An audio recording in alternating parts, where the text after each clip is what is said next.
Se Deus não estiver fazendo parte da sua vida, você não está vivendo a vida direito.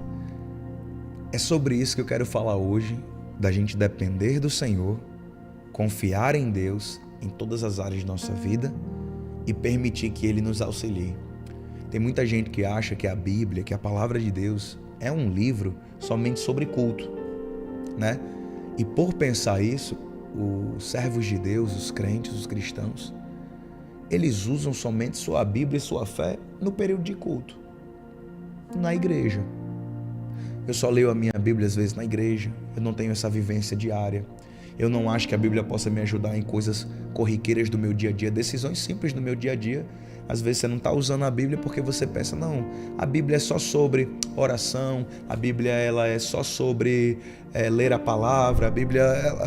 E a gente acha que a Bíblia é somente, exclusivamente, sobre a parte espiritual da vida. E não é.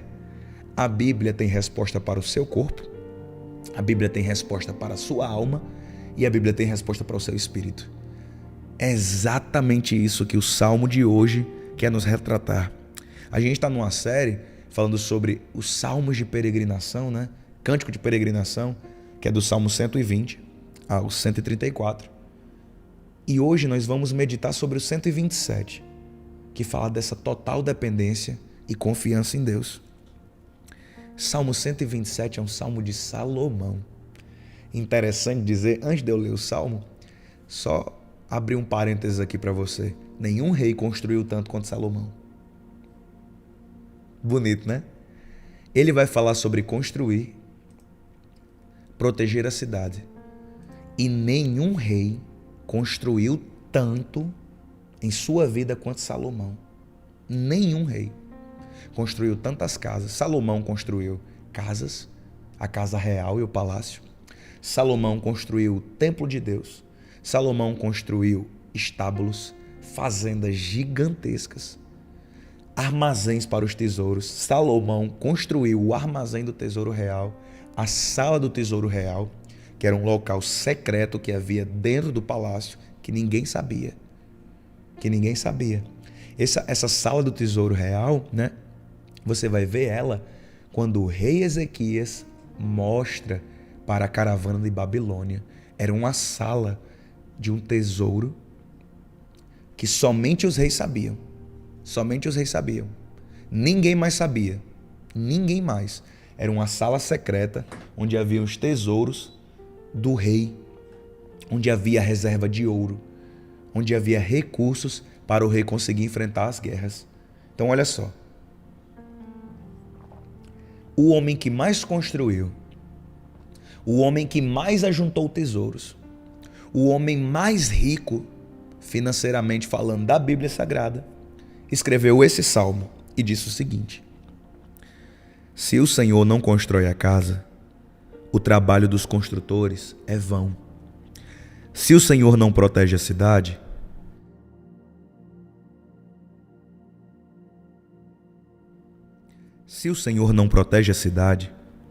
de nada adianta guardá-la com sentinelas. É inútil trabalhar tanto, desde a madrugada até tarde da noite, e se preocupar em conseguir o alimento, pois Deus cuida dos seus amados enquanto dormem. Os filhos são um presente do Senhor, uma recompensa que Ele dá. Os filhos que o homem tem em sua juventude são como as flechas na mão do guerreiro. Feliz é o que tem uma aljava cheia deles. Não será envergonhado quando enfrentar os seus inimigos à porta da cidade. Olha que massa, gente. A gente pode pegar cada versículo desse e fazer uma pregação expositiva. Mas eu quero focar para vocês somente no verso de número 1, 2 e 3. Aliás, 1 e 2, que é quando ele fala da dependência de Deus. A partir do verso de número 3, ele vai falar sobre a família. Ele vai falar sobre a bênção dos filhos. Ele vai falar sobre a participação dos filhos. A respeito dessa segunda parte, né, quando ele fala, os filhos são como um presente do Senhor, uma recompensa que Ele dá. Filho, meu irmão, é bênção. Filho, meu irmão, é mão de obra. Filho, a gente mudou a concepção de filhos hoje, né? A nossa sociedade mudou a concepção de filhos. A igreja bíblica, a visão bíblica para filhos é quanto mais filho, melhor. Aí a sociedade hoje eu não posso ter filho porque ter filho é caro. É ou não é? Eu não posso ter filho porque filho toma tempo, porque filho toma dinheiro, porque filho é caro, é despesa com roupa, é despesa com escola, despesa com plano de saúde. E as pessoas hoje evitam filhos por causa do custo e por causa do trabalho. Quantos homens e quantas mulheres não têm filhos por opção de quê? De quê? Vai dar trabalho e vai gastar dinheiro. Aí é boca quente, meu velho. Tu já parou para pensar que seu pai e sua mãe tivessem esse pensamento? Não, não vou ter filho não, porque é muito caro e dá muito trabalho. Se seu pai e sua mãe tivessem essa opinião, me permita dizer com toda sinceridade, egoísta, você não estaria vivo. A visão hoje do mundo é filho gasta muito. Filho é muito caro. Filho é para quem tem... Gente, mas isso é tema para outro Bom Dia Jesus. Esse assunto de criação e sobre qual é a visão que você deve ter sobre os seus filhos é tema para outro Bom Dia Jesus. Hoje eu quero focar no verso 1 e no verso 2.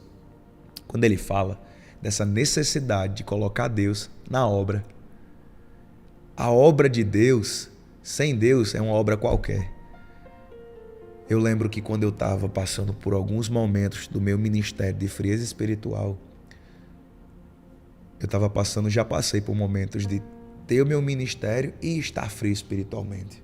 Eu já passei por esses momentos. De você ter que pregar, mas teu coração não está pegando fogo. De você ter que derramar uma palavra, de você ter que orar por alguém, mas nem você está acreditando na sua oração, nem você está acreditando naquilo que você prega. Eu já passei por isso e sei quão ruim é isso. E eu lembro de eu fazer a seguinte oração: Deus, não me permita fazer a sua obra sem a sua presença. Porque não faz sentido fazer a obra de Deus sem Deus. Não faz sentido. Não faz sentido fazer a obra que é sua sem o Senhor. Então, se for para fazer a obra de Deus sem a tua presença, eu não quero fazer não. E eu lembro de eu orar assim ao Senhor e pedir para Deus renovar meu espírito e pedir para Deus fortalecer as minhas forças. Porque realmente, meu irmão, não faz sentido. Isso eu estou falando dentro da igreja, né? Porque eu sou pastor, porque eu prego a palavra, porque eu ensino, porque eu visito, porque eu discipulo. Só que hoje eu tenho uma visão diferente. Eu achava que não fazia sentido fazer a obra de Deus sem Deus. Só que a verdade é mais ampla do que eu achei que fosse. Não faz sentido fazer obra nenhuma sem Deus. Pegou? Eu pensava, Gabriel, que para fazer a igreja acontecer e dar certo, precisava da presença de Deus. E é verdade. Só que a verdade é mais ampla. Para fazer qualquer coisa da nossa vida, a gente precisa da presença de Deus. Você entende o que eu estou querendo dizer? Eu achava que para essa área da minha vida, que é o meu trabalho como pastor, eu teria que contar com Deus. Mas eu preciso contar com Deus em todas as outras áreas. A mesma seriedade que eu tenho que ter em buscar a Deus para que a igreja seja uma bênção é a mesma seriedade que você tem que ter em buscar a Deus para que a sua loja seja uma bênção. Tá entendendo, irmão? Tá entendendo? Eu sou pastor. Eu tenho que buscar a Deus para tomar uma decisão na igreja. Mas você é empresário. Você não tem que buscar a Deus para tomar uma decisão na sua empresa, não? Você é médico. Você não tem que buscar a Deus para tomar uma atitude ou buscar uma melhor oportunidade de emprego para você trabalhar. Você é enfermeira. Você, sei lá, é dono de um salão. Dona de um salão. Você vende cosméticos. Você que está aí. Você é vendedor de Boticário, Natura, Rinodê, enfim, vende bijuteria. A maioria do povo acha que a seriedade em buscar a Deus só compete a pastores. E aí onde a maioria da galera, me permita a franqueza de expressão, se lasca. Onde o barco afunda, onde o barco quebra e a canoa vira, é justamente no momento em que você acha que não deve buscar a Deus nessas áreas de sua vida. Tá ligado, irmão? o homem que mais construiu na Bíblia, que mais construiu prédios, que mais juntou o tesouro, que mais construiu casas, que mais construiu edifícios, que mais teve riquezas, cavalos, da Bíblia, tá? É o cara mais rico de dinheiro da Bíblia, foi o tal de Salomão. Ele pegou e falou o seguinte: se Deus não construir, se o Senhor não constrói a casa, o trabalho dos construtores é vão, é inútil. Muitas vezes a gente está usando a nossa fé de uma maneira muito limitada. A gente está usando a nossa fé de uma maneira muito singela, muito simples, muito aquém. Aqui na Bíblia de Estudo, ele faz a seguinte reflexão: você ter Deus como centro do seu lar não é só colocar a Bíblia em cima da mesa. Não é só colocar um quadro bonito. Quem aqui tem um quadro bonito evangélico em casa? Aquele quadro do versículo. Quem aqui tem? Comenta eu aí. Quem aqui tem aquele quadro bonito em casa, com um versículo bem bonito, aquela estampa, igual esse caderninho aqui do Start. Aquele quadro que você coloca lá na parede, né? Aquele quadro que você coloca na parede, diz a tua palavra, lâmpada para os meus pés, luz para o meu caminho. Aquele quadro que você coloca lá na parede com um versículo bonito e tal. Eu tenho, eu gosto, acho bonito. Eu enfeito a minha casa com a palavra de Deus. Eu gosto, de verdade. Minha geladeira é cheia de versículos. O meu escritório, a minha esposa tem um hábito. Todo versículo que ela acha bonito, ela escreve e coloca na parede. Isla tem esse hábito. E ela decora a casa com a palavra de Deus. Porém, ter Deus como centro do seu lar não é somente colocar versículos na parede. Ter Deus como foco de sua vida não é somente falar versículos, é realmente viver uma busca diária. Uma busca diária. Uma busca constante. Ele está falando aqui. Olha só. Sua família. Ele faz uma pergunta aqui na Bíblia de Estudo. Sua família consulta Deus nas decisões importantes e nos momentos difíceis? Quando você enfrenta aquela barra, quando você enfrenta aquela doença, quando você enfrenta aquela decisão que é uma decisão de encruzilhada, é aquela decisão que ou você vai para a direita ou vai para a esquerda. Se você for para a esquerda, muda tudo. Se você for para a direita, muda tudo. Eliana, já eu respondo você, tá bom? Já eu respondo você. Esse tipo de decisão. Por exemplo, vamos lá. Eu já dei esse exemplo aqui no Bom Dia Jesus, vou tornar a dá-lo. Imagina, eu sou pastor, né? Imagina eu, Gabriel, recebo uma oferta de uma igreja maior que a Pão da Vida, lá nos Estados Unidos. Um exemplo. E essa oferta é uma oferta muito boa. A igreja diz: olha, nós vamos lhe dar um salário tanto. Aí o salário é bem maior do que o meu aqui em Mossoró. Se você vier, você e sua família, a gente vai colocar plano de saúde incluso, vai colocar numa casa, vai colocar... E começa a falar as vantagens, né? Venha para cá e seja pastor nessa igreja. Eu vou e aceito. Todo mundo ia dizer: pastor, você foi... Porque essa porta e tal, mas você orou, mas você buscou a Deus, mas é o que Deus quer para a sua vida? Porque eu sou pastor. Todo mundo ia fazer essa pergunta, né? Legítima. Só que se um advogado é um advogado no interior e recebe uma proposta de uma grande firma de advogados na capital com um salário melhor e vai para lá, ninguém liga. Se você é empresário, aí vai mudar a sua empresa para a capital, porque lá tem mais estrutura para você atingir mais clientes. Ninguém liga se você muda a estrutura e vai para lá, porque você diz: não, aqui vai ser melhor para mim, né? Se você vai mudar de cidades, você vai mudar a sua vida da água para o vinho, ninguém liga. Mas eu que sou pastor, eu tenho que orar e consultar a Deus. Eu não estou reclamando de ter que orar e consultar a Deus para minhas decisões. Eu estou dizendo que isso é uma hipocrisia nossa.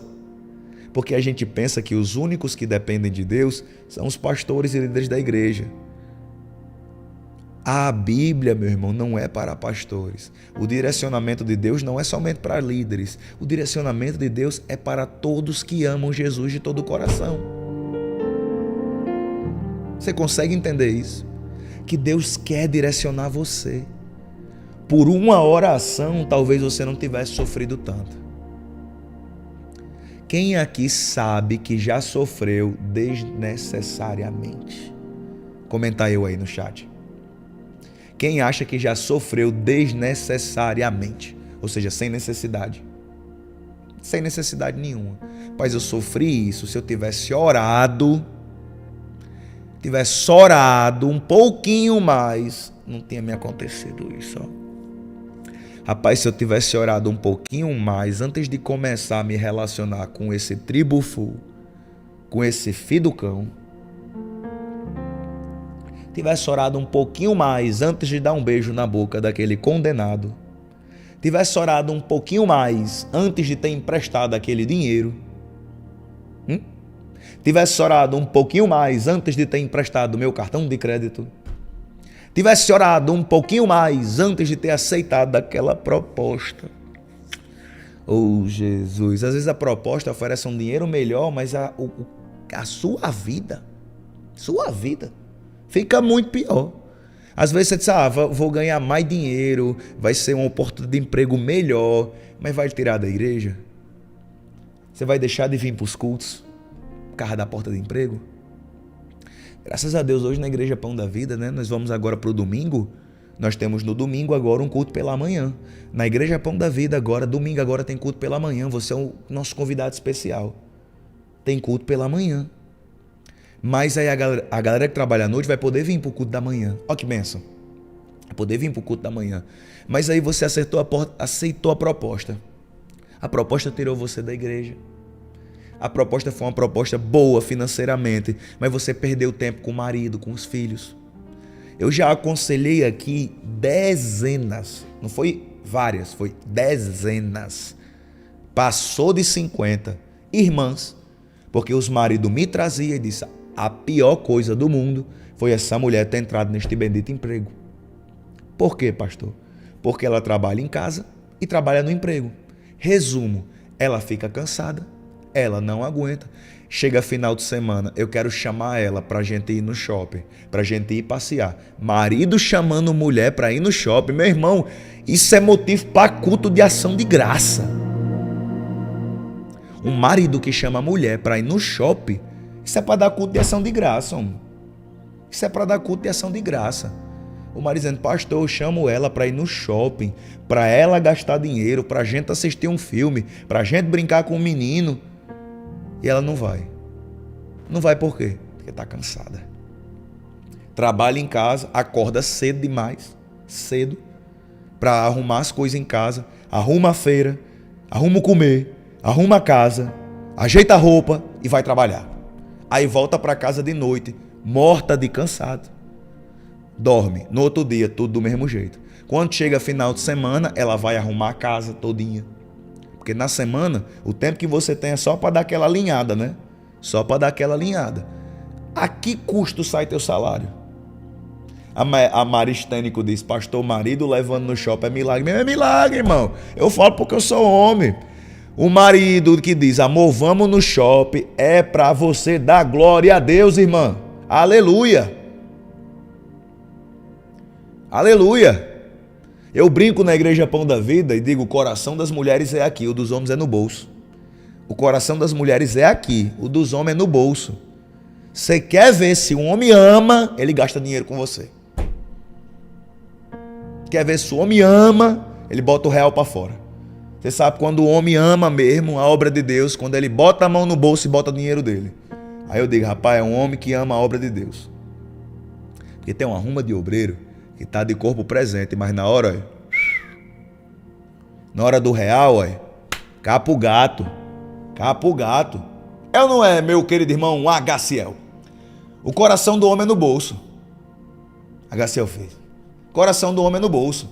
Você sabe se o homem ama de verdade quando ele bota o real para fora. Bota o real para fora. Pastor, levou eu para tomar um açaí. Ele mandou você pagar o seu? Não ama você não, irmão. O homem ama a mulher quando ele põe o real pra fora e gasta com a mulher. Se não bota o real pra fora, irmão, homem amarrado, irmão, você tá por fora. Pode ser o homem mais generoso do mundo, mas ele ainda tem, irmão, é seguro. Eu nunca conheci um homem que não fosse seguro. Nunca. Ele é generoso, ele ajuda, mas é seguro. O homem não sai por aí vadiando com dinheiro, não, né? Então, aí essa irmã, o marido chegou, aconselhamento aqui, no call center, na minha sala, sentou o pastor. O que é que eu faço, pastor? Eu olhei para a irmã, dei um sorriso e largo o emprego. Pastor, eu não posso, pastor. Larga o emprego, criatura. Tu vai perder teu casamento por causa do emprego. Você precisa. Aí o marido entrou. Pastor, precisa não, pastor. O meu salário sustenta a casa e sobra. Aí ela ficou meio constrangida. Eu digo, irmã, larga teu emprego. Largue, minha irmã. Ô, pastor, não sei o que e tal. Digo, irmã, pelo amor de Deus. Aí o marido falou, pastor, ela já falou em colocar alguma pessoa lá em casa para trabalhar, mas eu não quero ninguém lá em casa. O marido. Pastor, eu não quero ninguém lá em casa. Lá em casa eu, minha mulher e meu menino. Não quero ninguém lá em casa. Ninguém lá em casa. Se a gente for, aí ele falou, se a gente for colocar uma pessoa lá em casa, o dinheiro que ela vai ganhar trabalhando vai ser só para pagar o salário da mulher. Aí adianta de quê?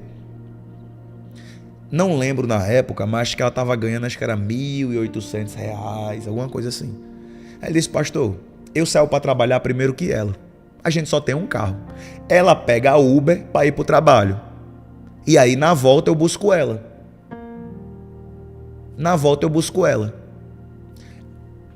Se ela colocar na ponta do lápis o que ela teria de pagar de salário a uma doméstica, a uma empregada, e o que ela gasta de Uber para ir trabalhar todo dia, pastor, o salário dela vai embora, ela está pagando para trabalhar. Aí ele olhou e disse, minha filha, larga de ser besta. A gente começou a rir na sala, mas a mulher ficou com raiva. De que adianta? Então, nós precisamos entender que devemos consultar a Deus. Se você tivesse consultado a Deus, tu não tinha começado muita coisa na sua vida. E teria muita coisa que você já teria começado e várias que você teria concluído. É ou não é? A gente riu na sala quando ele falou, minha filha, larga de ser besta, só que aí ela ficou com raiva. Ai, Jesus.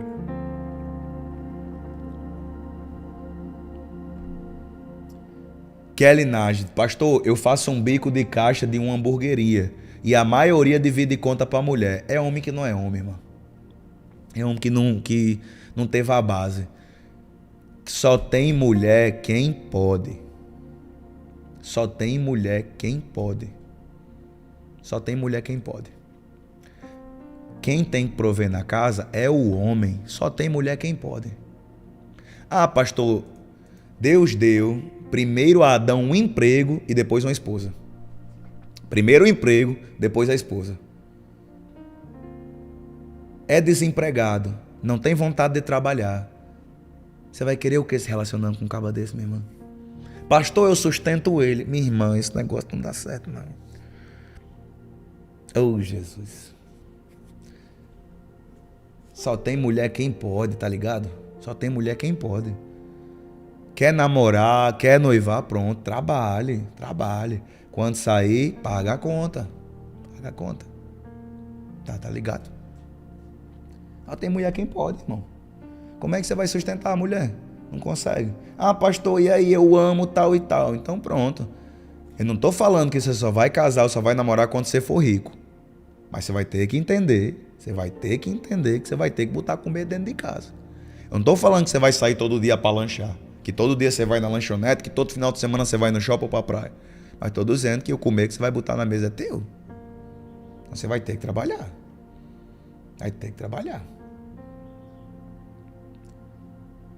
Olha aí, a irmã disse, pastor, meu marido é de Deus mesmo, viu? Eu não tenho trabalho, tenho gêmeos. Meu marido colocou em escola particular. Ele me leva, deixa na academia e depois ainda me busca. Ele dizima e ama ofertar. Rapaz, Irmã, Um homem desse não é um marido não, irmã.